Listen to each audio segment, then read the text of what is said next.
వైఎస్ఆర్ జిల్లాలోని భారతీ సిమెంట్స్ వద్ద 4 రోజులుగా టీడీపీ మూకల దౌర్జన్యం కొనసాగుతూనే ఉంది. క్యాప్టివ్ మైన్లోకి వాహనాలు వెళ్లకుండా ఆ పార్టీ గుండాలు అడ్డుకుంటున్నారు. జిల్లా కలెక్టర్, ఎస్పీతో పాటు ప్రభుత్వానికి విన్నవించిన మైనింగ్ కార్యకలాపాలకు అంతరాయం తప్పటం లేదు. సున్నప్రాయి సరఫరా జరగకుండా భారతీ సిమెంట్స్ ఉత్పత్తిని అడ్డుకునే కుట్ర జరుగుతోంది. రెయిన్బౌళ్లు మైనింగ్ వద్ద కాపలా కాస్తూ వాహనాలను అడ్డుకుంటున్నారు టీడీపీ నాయకులు.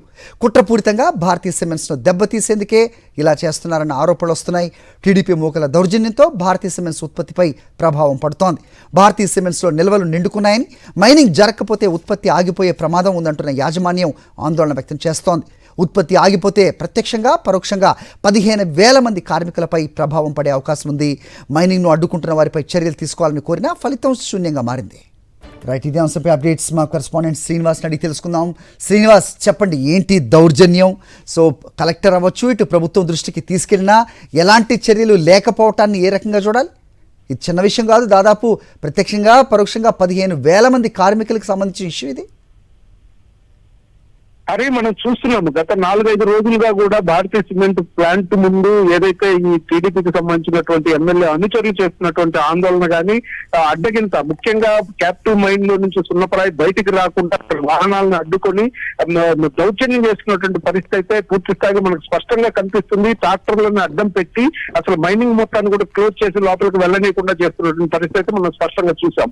అదే పరిస్థితి ఈ రోజుకు కూడా కొనసాగుతుంది. 4-5 రోజుల క్రితమే జిల్లా యంత్రాంగానికి ఏదైతే యాజమాన్యము తమ ఆందోళన వ్యక్తం చేస్తూ తమకు సహకరించాల్సిందిగా కూడా కోరినటువంటి పరిస్థితి ఉంది. అక్కడ ఉన్నటువంటి మూకలు తమని కార్యకలాపాలు చేసుకోనివ్వడం లేదు. దీనివల్ల ప్లాంట్ ఉత్పత్తి మీద ప్రభావం పడేటువంటి అవకాశం ఉంది. 15,000 మంది కార్మికులు దీని మీద ఆధారపడి ఉన్నారు. ప్రత్యక్షంగా పరోక్షంగా చాలా తీవ్రమైన ఇబ్బంది వస్తుందని చెప్పేసి కూడా వీళ్ళు విన్నవించినా కానీ అక్కడ నుంచి తెలుగుదేశం పార్టీకి సంబంధించినటువంటి ఆ మూకలు మాత్రం కదలనే లేదు. రెయిన్బౌళ్లు ఆ మైనింగ్ దగ్గర, అదేవిధంగా ఆ ప్లాంట్ ముందు కూడా తిష్ట వేసి దాదాపుగా వాళ్ళందరూ కూడా ఒక్క వాహనాన్ని కూడా అటు ఇటు వెళ్లకుండా, మైనింగ్ లోకి వెళ్లకుండా అడ్డుకుంటున్న పరిస్థితి కొనసాగుతుంది. ఈ రోజు కూడా అదే పరిస్థితి కొనసాగింది.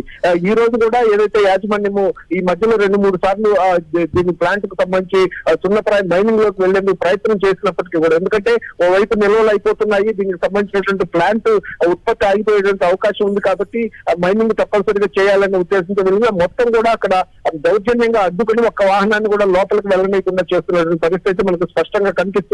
ఇంత జరుగుతున్నా, ఎందుకంటే పరిశ్రమలకి రెడ్ కార్పెట్ వేయాల్సినటువంటి ప్రభుత్వం కానీ, జిల్లా స్థాయి అధికారులు మానిటర్ చేయాల్సినటువంటి వాళ్ళు కూడా దీన్ని అసలు ఒక చాలా చిన్న విషయంగా పట్టించుకోకుండా ఉన్నటువంటి పరిస్థితి ఉంది. అంతేకాకుండా అక్కడ ఏవైతే మూకలు ఉన్నాయో వాళ్ళు మాత్రం వాళ్ళని పక్కకు తప్పించడం కానీ, వాళ్ళ మీద చర్యలు తీసుకోవటం కానీ, ఎందుకంటే ప్లాంట్ కు సంబంధించినటువంటి ఉద్యోగులు అంటే సీనియర్ ఉద్యోగుల మీద కూడా వాళ్ళు దాడులు చేశారని చెప్పేసి పోలీసులు కూడా ఫిర్యాదు చేశారు యాజమాన్యం. అయినప్పటికీ ఇంతవరకు వాళ్ళ మీద ఎటువంటి చర్యలు తీసుకోలేదు. వాళ్ళు అదే మైనింగ్ లో అలానే తమ ఏదైతే దౌర్జన్యాన్ని కొనసాగిస్తున్న పరిస్థితి ఉంది. మొత్తం మీద ఇప్పుడైతే భారతీయ సిమెంట్స్ కు సంబంధించి ఈ రోజు ఇప్పుడు అర్ధరాత్రి కూడా అదే వ్యవహారం కొనసాగుతుంది. ఇంకా అట్లానే కంటిన్యూ అవుతుంది. ఆ ప్లాంట్ మీద ఉత్పత్తి మీద ప్రభావం చూపి కార్మికుల జీవితాలకి దెబ్బకొట్టేటువంటి అవకాశం కూడా ఇక్కడ స్పష్టంగా కనిపిస్తున్నప్పటికీ కూడా ఎవరు ఇంతవరకు అయితే స్పందించలేదు. అది అయితే ఇది కుట్రపూరిత వ్యవహారం కాక ఇంకేంటి? ఎందుకు దీన్ని పట్టించుకోవట్లేదు? ఇది ఏదన్నా చిన్న చితక పరిశ్రమ కాదు. సో వేల సంఖ్యలో కార్మికులు ప్రత్యక్షంగా పరోక్షంగా ఉంటారు. తద్వారా సంవత్సరానికి గవర్నమెంట్కి కట్టే ట్యాక్స్ కూడా కోట్లల్లో ఉంటుంది. అలాంటిది పరిశ్రమని నిర్వీర్యం చేయాలనే కుట్రనా దీని వెనకున్నది? ఏమనుకోవాలి?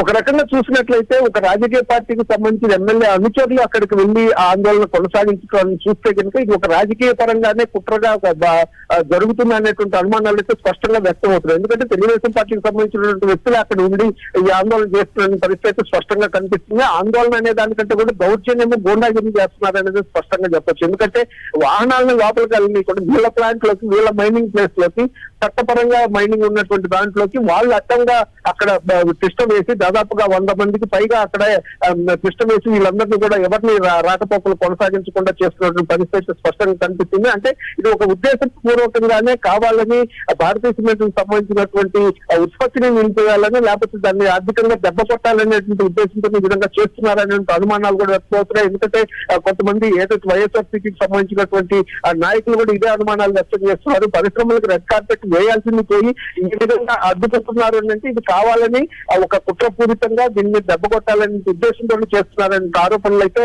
మిన్నెంటుకున్న పరిస్థితి అయితే స్పష్టంగా కనిపిస్తుంది. ఏది ఏమైనప్పటికీ కూడా ఒక పరిశ్రమ కొన్ని దశాబ్దాలుగా అక్కడ పనిచేస్తున్నప్పుడు దాని నుంచి ఎంతో మంది 15,000 మందికి పైగా ఉపాధి పొందుతున్నటువంటి నేపథ్యంలో అసలు ఒక జిల్లా యంత్రాంగం ఇమ్మీడియట్ గా దాని మీద యాక్షన్ తీసుకోవాల్సిన పరిస్థితి ఉంది. ఇప్పటికీ 4-5 రోజులైంది జిల్లా ఎస్పీకి కానీ జిల్లా కలెక్టర్ కానీ ఫిర్యాదు చేసి ఇంతవరకు స్పందన లేనటువంటి పరిస్థితి అనేది యాజమాన్యం చెప్తుంది. ఎందుకంటే అక్కడ ఉన్నటువంటి అధికారుల మీద కూడా దాడి చేసేటప్పటికీ కూడా వాళ్ళని కేసు నమోదు చేయనటువంటి పరిస్థితి, అక్కడ నుంచి వాళ్ళని తొలగించి మైనింగ్ కార్యకలాపాలు జరిగే విధంగా చర్యలు మాత్రం తీసుకోవడం లేదు.